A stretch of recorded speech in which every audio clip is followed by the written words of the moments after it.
అత్తయ్య అత్తయ్య అత్తయ్య రావే సమయానికి వచ్చావు. ముందు ఆ కోడి కోసివు, మసాలా పెట్టి బాగా వేపుడు చేస్తాను. నేను వచ్చింది కోడిని కోయడానికి కాదు. ముందు ఈ సంగతి చెప్పు. నీకు పెళ్ళెప్పుడైంది? ఇంచుమించు 17 సంవత్సరాలప్పుడు. మరి మా అమ్మకి? ఓ 16. ఆ ముసల్దానికి? ముసల్దెవరే? అదే మీ అమ్మ. చంపుతాను. తర్వాత చంపుదు గాని ముందు ఈ సంగతి చెప్పు. ఓ 15 ఉంటాయి. మరైతే నాకు ఇప్పుడు వయసు ఎంత? నువ్వు ఏ సంవత్సరంలో పుట్టావు? అదే గుర్తులేదు. నా పెళ్లి గురించి నీకేం గుర్తుంటుంది? నా వయసు 18. నేను మేజర్. ఆమె ఫ్రీ బర్డ్.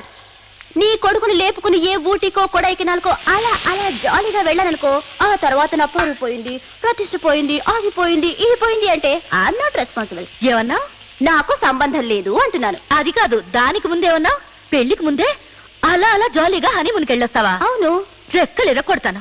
నీకు పెళ్లి ఎప్పుడు చేయాలో మాకు తెలుసు. ముందు ఆ కోడి సంగతి చూడు. అత్తయ్య, నేను సీరియస్ గా చెప్తున్నాను. అక్కడ నీ మొగుడేమో కాలు మీద కాలేసుకుని ఊపుకుంటూ కూర్చున్నాడు. ముందు సంగతి తెరుద్దాం పద.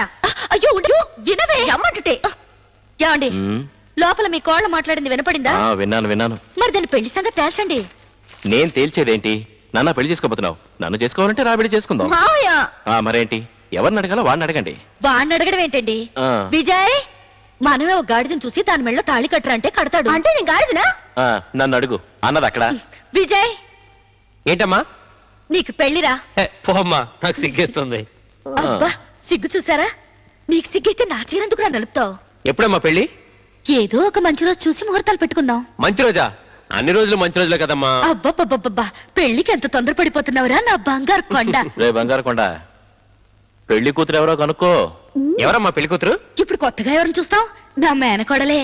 దీన్నా? ఈ కోతి మొహనా? రేయ్, నీ మొహానికి ఈ మొహం చాలా ఎక్కువరా. ఇదిగో, నీ మొహం గురించి మాట్లాడు, నీ ఫ్యామిలీ మొహం గురించి మాట్లాడు. వాడి గురించి ఎందుకు మాట్లాడుతున్నావు? వాడు అందగాడు, మహారాజు కొడుకు. అయితే నా కోడలకు మాత్రం ఏం తక్కువ అంట? నాకేం తెలుసు. అవన్నీ వదిలేయండి. రేపు పెళ్లి అయ్యాక నాన్న కాళ్ళు పట్టాలి, బట్టలు ఉతకాలి, చెప్పులు తొడవాలి. ఆపరా, వచ్చేది నీకు పెళ్ళావా మీ నాన్నకు పెళ్ళావా? నాకు పెళ్ళాం, మా నాన్నకు పని మనిషి. ఏంటి? మరి నువ్వు చెయ్యవు, వచ్చే వాళ్ళని చేయనివ్వా? ఓహో, మా కుటుంబం నుంచి వచ్చే వాళ్ళందరూ మీకు పని మనుషులుగా పడి ఉండాలా? అందులో తప్పే ఉంది. కరెక్ట్ నాన్న. మాట్లాడుకురా నర్మి. ఇదిగో, నాకు తెలియక అడుగుతున్నాను. మా ఫ్యామిలీలో ఉన్న వాళ్ళందరూ మీ ఫ్యామిలీతో సంబంధం పెట్టుకోవాలా? ఏదో నేనే బుద్ధి తక్కువై నేను పెళ్లి చేసుకున్నాను. ఇంకా నా కొడుకు, నా మనవడు, నా మనవరాలు. అయ్యో అమ్మా, వద్దమ్మా. వాడినైనా బయట సంబంధం చేసుకుని ప్రశాంతంగా ఉండనివ్వు.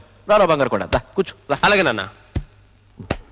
నేను నిన్ను పెళ్లి చేసుకుని పడే బాధలు చాలావా? బాధలా? మీరు నన్ను చేసుకుని బాధపడుతున్నారా? మరి సంతోషిస్తున్నావు. నేను మీకు ఏం తక్కువ చేశారని ఇలా మాట్లాడుతున్నారండి? చాలా చేశారా? అయ్య బాబోయ్, రావే పోదాం. వెళ్ళండి. అదే, అవును, ఒకప్పుడు మీరేమన్నారు? పొద్దున్నే లేచి నా మొహం చూస్తే అదృష్టం, బయటికి వెళ్ళేటప్పుడు ఎదురొస్తే అదృష్టం, కూర్చుంటే అదృష్టం, నిలబడితే అదృష్టం, మాట్లాడితే అదృష్టం, నవ్వితే అదృష్టం. ఇప్పుడు మాత్రం మీకు భారం అయిపోయానా? ఏంటండి అలా చెప్పావా? చచ్చా, ఏదో పెళ్ళైన కొత్తలో అన్నానో ఏమో, అదంతా నిజం అనుకుంటే.